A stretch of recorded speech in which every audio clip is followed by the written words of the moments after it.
Once upon a time, in a far-off land, there lived two opposing forces as old as time itself, elves and dragons. Though they had been living in peace together for centuries, a spark of unrest was growing in their kingdom, and a war seemed ever more likely. The elves were expert archers, proud and wise, while the dragons were tough and powerful, able to bring ruin to those who dared oppose them.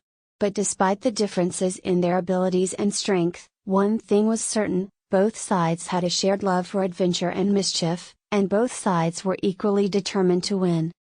There was an epic battle brewing between the two sides, and it seemed neither side was willing to back down. But then an unexpected event changed the tide in the elves' favor. An elf and a dragon had fallen in love. The dragon, enchanted by the elf's beauty, decided to call a truce and offered the elves a chance to settle their differences with a competition. And so, a great competition was held. The elves and dragons would pick two teams and battle it out in an epic game of archery. The rules were simple, and the prize was a golden apple, the prize of peace.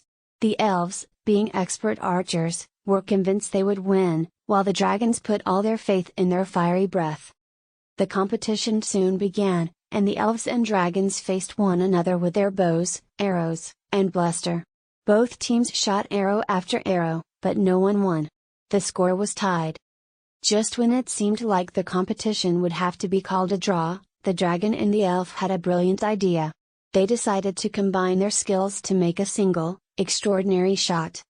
The dragon blew a jet of fire, lifting the arrow to the sky, and the elf shot it with perfect aim and accuracy. The arrow whistled through the air and hit the target dead center, which was met with thunderous applause from both sides. The elves had won the competition, and there was peace in the land once again.